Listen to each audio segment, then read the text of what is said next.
سب سے پہلے آپ حضرات کو طالب علم ہونے کی حیثیت سے یہ بتا دینا بہت ضروری سمجھتا ہوں کہ اس وقت ہم اور آپ مدرسہ جامع نور الہدیٰ کے بیت الصلاۃ میں تشریف فرما ہیں۔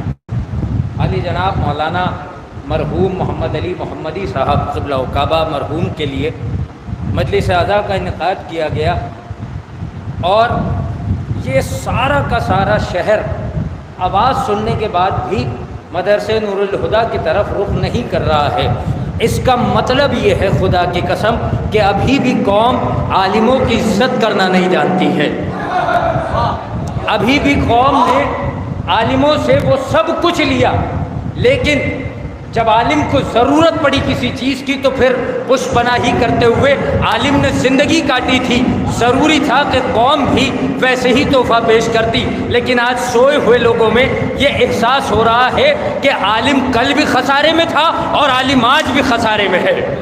صلوات پڑھے بر محمد و آل محمد پر۔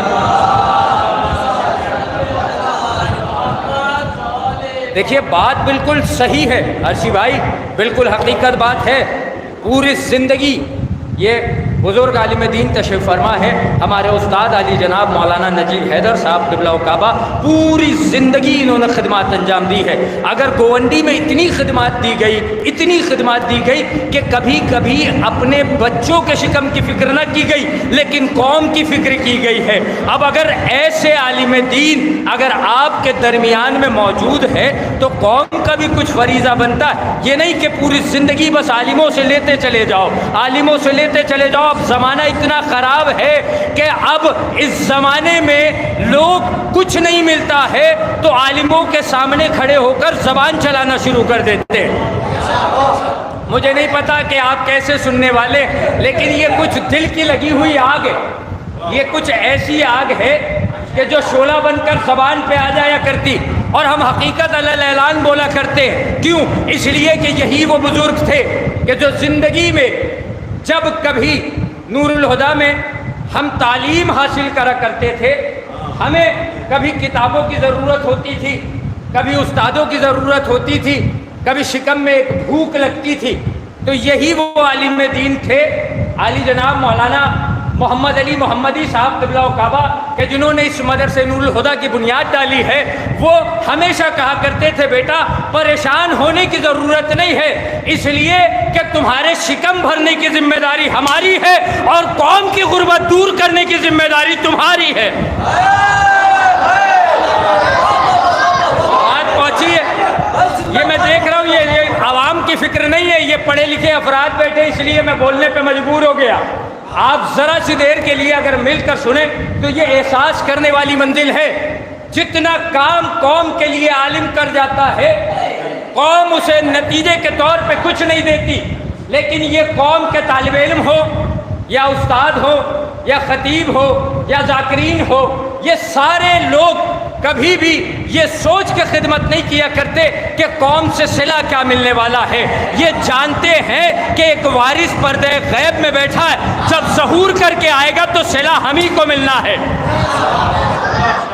نہیں آئیے یہ سب آمادہ بیٹھے، میں شعر پڑھ کے اپنی جگہ لے لیتا ہوں۔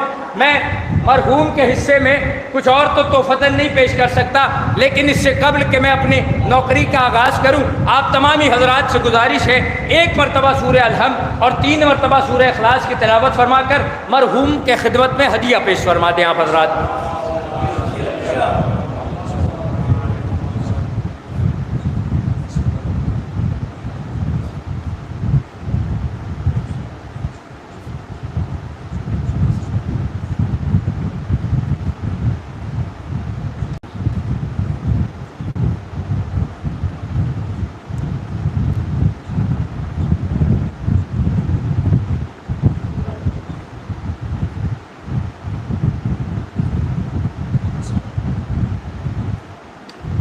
مل جل کر بلند آواز میں درود بھیج دیں آپ حضرات۔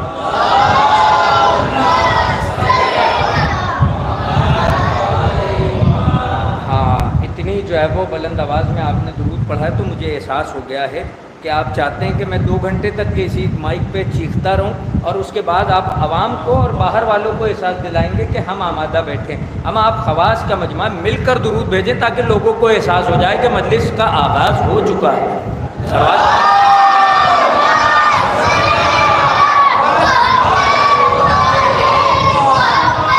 میں ناظم صاحب کی تھوڑی سی ذمہ داری جو ہے وہ نبھا رہا تھا، اس لیے کہ ناظم صاحب اکیلے ہیں اور بہت سارا لمبا سفر تھا، اکیلے طے کیا انہوں نے۔ بہرحال ابھی بھی خدمات آپ کی جاری و ساری ہے۔